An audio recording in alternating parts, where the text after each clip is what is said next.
تو بعض علماء کا خیال ہے کہ غالباً اس شخص کا اشارہ اس طرف ہے کہ میرے والد جو کہ وفات پا چکے ہیں، لیکن 1 سال کے بعد میں ان کی جو ہڈیاں ہیں ان کو اکٹھا کر کے تو ایک دفعہ ان کو کسی طرف لگا کے پھر میں تیرے پیچھے چلوں گا۔ تو اب اگر کوئی اس طرح کی صورتحال ہے تو اس طرح کا کوئی حکم خدا نے نہیں دیا ہے۔ تو یسوع مسیح یہاں پر موازنہ کر رہے ہیں کہ جب میں تجھے بلاہٹ دے رہا ہوں تو یہ ایسے ہی ہے جیسے خدا کی بلاہٹ ہے۔ تو 1 سال بعد اگر تو نے کوئی ہڈیاں جمع کر کے انہیں سائڈ پہ رکھنا ہے تو یہ تو کوئی بھی کر سکتا ہے، یہ کوئی الہامی حکم نہیں ہے بلکہ کوئی کلچرل تھنگ ہے۔ تو یہاں پر تو نے خدا کی بات کو اولیت دینی ہے۔ تاہم زیادہ تر علماء تیسرے والی بات کے ساتھ متفق ہیں، اور وہ یہ ہے کہ یہ شخص نہ تو یہ کہہ رہا تھا کہ میرا باپ ابھی مرا ہے، نہ ہی وہ یہ کہہ رہا تھا کہ 1 سال کے بعد، بلکہ وہ کہہ رہا تھا چونکہ میرے والد بزرگ ہیں اور میری ذمہ داری ہے کہ میں ان کی دیکھ بھال کروں، اور جب وہ وفات پا جائیں گے یہ سارے معاملات میں طے کر لوں گا تو پھر میں تیرے پیچھے چلوں گا۔ جس کا مطلب ہے کہ وہ غیر معینہ مدت کے لیے چاہ رہا تھا تک چلا جاؤں اور بعد میں کسی ٹائم آ کر میں تیرے پیروی کروں گا۔ تو اس طرح کی صورتحال میں یسوع مسیح کا کہنا ہے کہ میرے پیچھے چلنا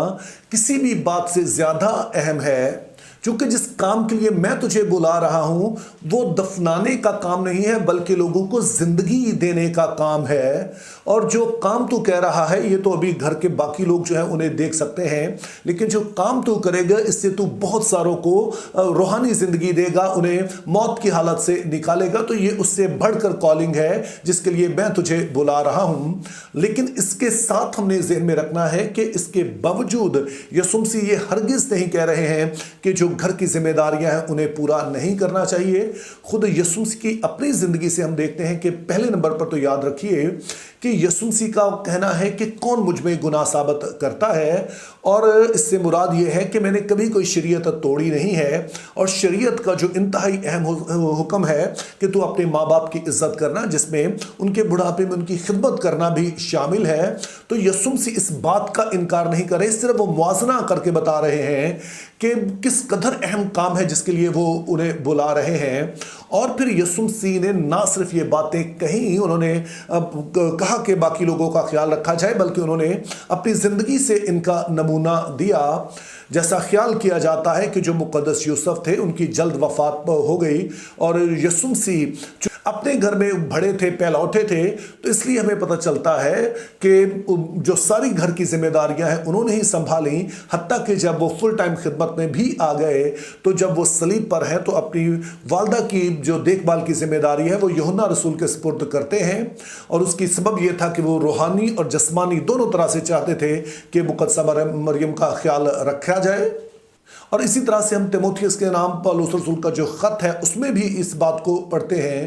کہ مقدس پالوس کہتے ہیں کہ اگر کوئی پاسبان کا عہدہ لینا چاہتا ہے، نگہبان کا عہدہ لینا چاہتا ہے، تو لازم ہے کہ وہ اپنے گھر کا اچھا انتظام کرنے والا ہو۔